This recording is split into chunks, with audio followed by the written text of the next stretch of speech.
How is it going, everybody? I just wanted to introduce you guys to this brand new podcast that I am kicking off. Got an awesome guest with me today, Adam Meekhof, who's one of the senior recruiters over at IQ Talent Partners. What this podcast is going to focus on is just like the successful things that we're doing in our roles to either win work, find the right people for our customers, make the placements, new marketing ideas. The world is constantly changing, as we all know, from 2020 going into 2021, and it's just trying to keep up with everything. So definitely thank you, Adam, for joining me today. And Adam, you're over at IQ Talent Partners. Can you tell me a little bit real quick about what you're doing over there? Yeah, absolutely. So IQ Talent Partners is probably closer to what I would say the RPO model of recruiting. Okay. Basically, they go out, we get clients that have an exclusive recruiting project they want us to work on. So not your traditional contingency recruiter, but not a corporate recruiter. We kind of fall in that in-between part. So so I've been doing that for 2 years now. I've been fortunate to work on quite a few clients. And I know recently you moved over to a new one. You were telling me earlier.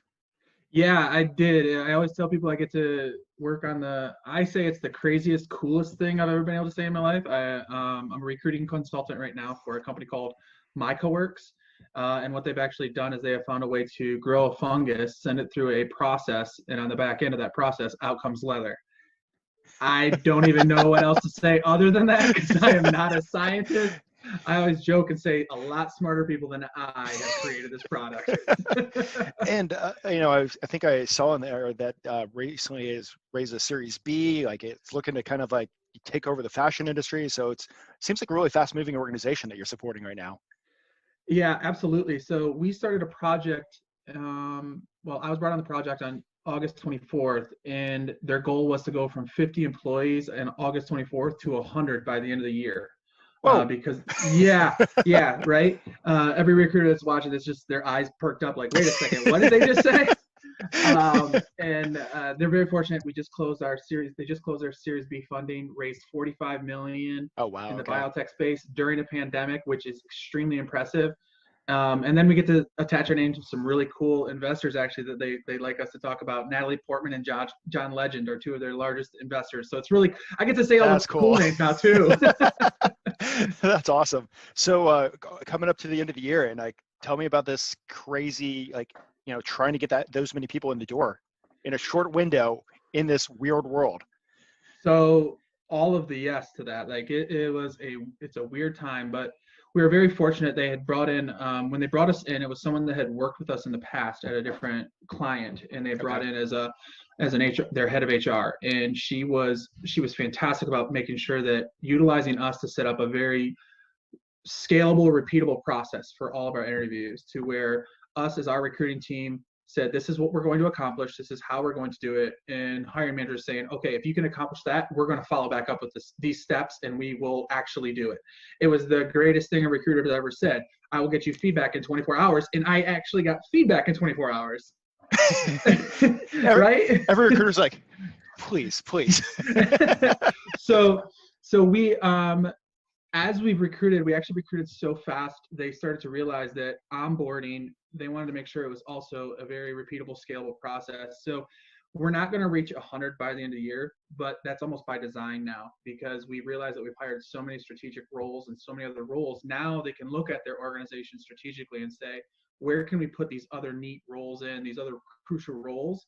Okay. And we can actually slow down the hiring to be more strategic, as opposed to this huge growth spurt that we thought we needed. So while we're not going to reach 50 people in 4 months, I'm okay with that, actually, because we've actually done, by the end of the year, I think we're going to be close to 85 people. So we're going to do 35 in 4 months. I'm extremely impressed with it, to be honest. What kind of roles are those? So they're anything from marketing to quality technicians, your quality people, all the way up to, we are in the middle of working on what they call distinguished scientist. So look, I don't exactly know what a distinguished scientist is and what they do on a day-to-day basis, but I basically know it's going to be the person that kind of if people have technical questions about what's going on with it, this person gets the question. Okay. And they can kind of speak to the business, speak to investors, speak to the world about the product from a Okay. scientist standpoint. So we've got to do some really cool roles. I mean, fermentation engineers and all this other stuff. So it's been fun. I know you've done a lot of like tech stuff. So in the past, just because I've known you Mm-hmm. for a few years, lots of tech, lots of engineering. Like, how is this Mm-hmm. transition into biosciences? Wow. Well, the biosciences part was hard. I've been very fortunate because, like, we go back all the way back to the Aerotek days, and we worked in engineering. So, and a lot of our engineering was manufacturing. So, because I cut my teeth in engineering, recruiting for manufacturing, I understood at least where these people fit into the manufacturing process, so I Okay. could leverage that experience into my recruiting. But outside of that, I'm going to be honest. Biotech it's so much fun to learn about with the people that I not only am I working with daily, but the people that I'm talking to trying to recruit. Obviously, I'm not calling out any of those people because I don't want to get them in trouble. But they're working with these other amazing biotech companies and just consumer packaged goods companies that have a lot of chemicals or science behind it. And you start talking to them and you hear about what these people are able to create and have in their brain to how to work. It becomes so much fun to recruit when you hear people and the way they can talk about that stuff. I think you actually also just kind of like hit a point that I think is super important that most recruiters don't, I think, do properly, is they don't really learn and become passionate about the different teams and programs and projects that they're supporting. I think that's a huge thing. Absolutely. I always when I train people, and I think you and I, it's probably part of it is this Aerotech world that we come from, but I always train people. I always say, well, while you're recruiting for this, right, we're trained to recruit to fill this role. I said, you have to now learn how to recruit for this company. So to do that, you have to learn everything you possibly can about this company, this industry, and what this industry is trying to do. So I find myself now, like, I'll pick up these other companies that are working with mycology, which is what the MICA stands for, is for Okay. mycology short. Because Okay. most of the time when people see MICA works, they're like, that sounds like a workplace, like a workspace, not mycology. We work. So I start, yeah, right. So I start reading about those because you get excited about what these people do. And you also want to, it's like talking to an engineer about recruiting a software engineer that's working in Python, and you think it's a snake still, right? Like, you want to be able to at least understand what they're trying to accomplish with that program. So yeah, I agree with you. I think it's so important for us as recruiters to learn what they're trying to accomplish and why behind it, which is so much fun. You have any like interesting stories, either supporting my co-works or something else recently, that just an interesting way how you found the candidate and got that candidate across the finish line to make that placement? Yeah, so it actually just happened. We just got the signed offer letter, so it's so exciting for me. It's for yes, that is the biggest part, we all know, and it was for one of these distinguished scientists that we're working on. So I was working on what was called a fermentation scientist, someone that understands how to add a chemical into some sort of biological product and it ferments, right? Wineries have a lot of them. I know your ears perked up when I said wineries, which I've actually talked to so many scientists from wineries now. That's awesome. That's phenomenal. Yeah. So, and this person we actually found back when we first started the whole project back in August. And I talked to him, and he was a VP of fermentation for another biotech company. And I knew he was too high for this role. But, sometimes you just get this gut feeling as a recruiter. You're like, I have to hold on to this person, and I don't know why. Like, I just don't know why. So I would just check in with them all the time. And then I was sitting with the chief manufacturing officer, and he described this role to me. And normally what we do is we go through this whole calibration. That's one of our key cornerstones inside of IQ Talent Partners, is we send over calibration lists, roughly 10 candidates. Give me the barometer. How am I doing, kind of thing. Well, he described the role to me that he wanted, and in the back of my head, I said, this is why I needed to keep in touch with this guy. So as soon as he got done describing, I said, okay, here's what I'm going to do. I'm going to send you this candidate. Because this is kind of a new role, you're not sure what to do. I just want you to talk to him. I'm going to use him as my calibration job description, actually. And so I went a little bit different. And He said, okay, I like this idea because I'm not exactly sure where I want it to go. He talked to him. It was supposed to be a half-hour conversation. Went like 45 minutes. He said, get him with the CEO. I already know he already knows he's going to talk to him. Set him up today. And I said, okay. They were supposed to talk for a half hour. He's like, I talked to him for an hour. Get him in touch with this person. And it went from this guy that I talked to at the end of August for a role I didn't have to within 2 weeks after this role, I actually never saw a written job description. They had an offer and he signed it. It was like crazy, but it's that to me is recruiting in like one fell swoop. I mean, the gut feeling that you have to like utilizing like the hiring managers. I know I actually, utilize hiring managers all the time in the cleared space, just for the fact that, many times I like what you were saying that you don't know what they're doing and you sometimes can't say it. I definitely don't know sometimes what they're actually doing, and I'm not allowed to know, and I'm okay with that. You're like, don't tell me, don't tell me, don't tell me. Like, yes, please. I don't want that on my computer. I've already had to deal with stuff like that. Yeah, no, we're not putting this here. No, that's phenomenal. But yeah, no, that's crazy. And I think that's something that like, once you've been in the industry, like the longer you've been in the industry, the more you listen to your gut to really make some of those like crazy placements. Yeah, I think that's one of the things that I've prided myself as a recruiter is I have kind of switched the mindset of if you're only talking to people to fill one specific role, I think we've missed the mark as recruiters. I think as a recruiter, our job is to be like, okay, if my job is to go out and find a software engineer, a scientist, or whatever it is, I should go and find out how many great scientists, how many great engineers I can find, because I'm going to learn I'm going to learn about what they do, how they do it, become a better advocate for them and what's going on in the marketplace. But then I also become a better business consultant or business partner, if you're full-time or whatever, to my client by saying, okay, this is what you're describing to me. I've talked to this many people that have done something similar like this. Is that someone that you'd even consider, or am I down the wrong way? Because if I just say so narrow, guess what? I only found this one type of engineer. Might be only one company that can hire that one type of engineer. What am I going to do if that company doesn't want to hire anymore? Yeah. So it's just, it's one of those weird, I guess everybody kind of falls into their own kind of path as a recruiter with that. Yeah, I definitely understand that. So this is going to be kind of like a two-sided question, just because I know there will be newer recruiters or newer people in the industry that will be listening to this. What are some of the things that you think that has helped you become successful in the field? And also to piggyback on that, what are some of the habits that you believe helped you become successful in recruiting? Yeah, so I would say the biggest thing that helped me is not being afraid to pick up the phone. And I go back to it to every day of my life is as a recruiter, just pick up the phone.